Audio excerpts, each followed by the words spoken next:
আসসালামু আলাইকুম। Hello viewers, Nishi's kitchen আপনাদের সবাইকে স্বাগতম জানাচ্ছি। আশা করি সবাই ভালো আছেন।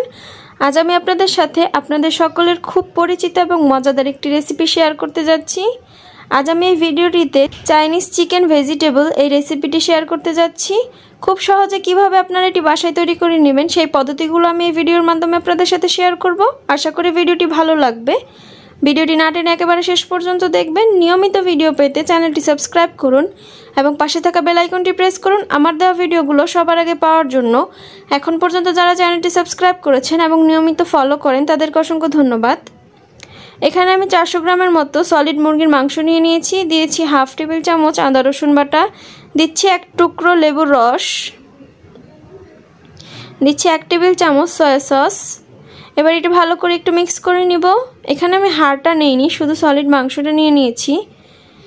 এখানে আমি নিয়ে নিয়েছি 2 টেবিল চামচ কর্নফ্লাওয়ার। এখানে আমি কিছুটা পানি দিয়ে এটি ভালো করে মিক্স করে রেস্টে রেখে দিব। মুরগির মাংসটাও মেখে আমি রেস্টে রেখে দিয়েছি কিছুক্ষণ। চুলায় একটা কড়াই বসিয়ে নিয়েছি। দিয়েছি 1 কাপ পরিমাপে রান্নার তেল, একটা টুকরো করে রাখা রসুন। এটা ভালো করে একটু ভেজে নিব বাদামি কালার হওয়া পর্যন্ত। বাদামি কালার হয়ে এসেছে। এবার এতে আমি মেখে রাখা মুরগির মাংসটা দিয়ে দিচ্ছি। এতে আমি পানি অ্যাড করব না, এটি আমি এভাবে হালকা করে একটু ভেজে নিব।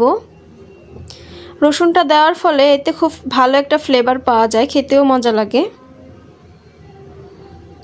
এটি হালকা করে একটু ভেজে নিব।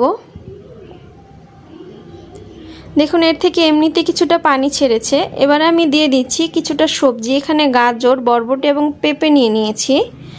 এগুলো বড় করে টুকরো করে কেটে নিয়েছিলাম। এটি ভালো করে একসাথে মিক্স করে নিলাম।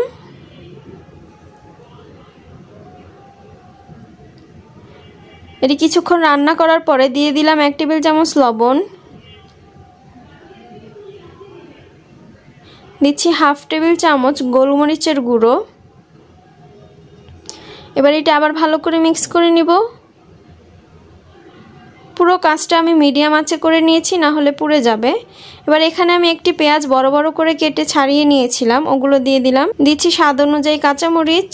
এগুলো বড় করে কেটে না দিলে গলে যাবে, খেতে ভালো লাগবে না। এবার এটি ভালো করে মিক্স করে একটু পানি দিয়ে নিলাম। পানিটা বেশি দেওয়া যাবে না, তা না হলে বেশি সেদ্ধ হয়ে যাবে, খেতে ভালো লাগবে না। এটি ভালো করে একটু মিক্স করে নিচ্ছি। এবার আগে থেকে মিক্স করে রাখা কর্নফ্লাওয়ার পানিটা দিয়ে দিচ্ছি। এটি দেওয়ার ফলে সবজিটা ঘন হয় এবং একেবারে রেস্টুরেন্টের মতোই দেখতে হয় এবং খেতেও হয়। এটি দিয়ে নিলাম। এবার আবার একটু মিক্স করে নিচ্ছি। এটি মিক্স করে নিয়েছি। এবার এটি ঢাকনা দিয়ে ঢেকে দেব। 7 থেকে 8 মিনিট ঢাকনা দিয়ে ঢেকে রান্না করে নিয়েছি। দেখুন এটি দেখতে কতটা ভালো লাগছে। এর পানিটা ঘন হয়ে এসেছে। কর্নফ্লাওয়ার দেওয়ার ফলে এর পানিটা ঘন হয়ে যায়, যার কারণে এটি এরকম দেখতে হয়। এটি ভালো করে মিক্স করে নিচ্ছি। দেখুন আমার সবজিটাও সেদ্ধ হয়ে এসেছে। এটি একেবারে পুরোপুরি সেদ্ধ করা যাবে না, তা না হলে রেস্টুরেন্টের মতো খেতে হবে না। আমার সবজিটা রান্না হয়ে গেছে। এবার এটি আমি পরিবেশন করে নিব।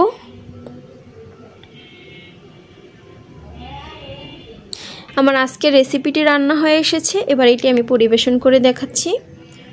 দেখুন দেখতে কতটা ভালো লাগছে। এর স্বাদটা একেবারে রেস্টুরেন্ট থেকে নিয়ে আসা ভেজিটেবলের মতোই হয়। আশা করি ভিডিওটি ভালো লেগেছে। ভিডিওটি ভালো লাগলে ভিডিওটিতে একটা লাইক দিবেন, ভিডিওটি বন্ধুদের সাথে শেয়ার করবেন, আমার চ্যানেলটি সাবস্ক্রাইব করবেন। শেষ পর্যন্ত দেখার জন্য সবাইকে অসংখ্য ধন্যবাদ। আল্লাহ হাফেজ।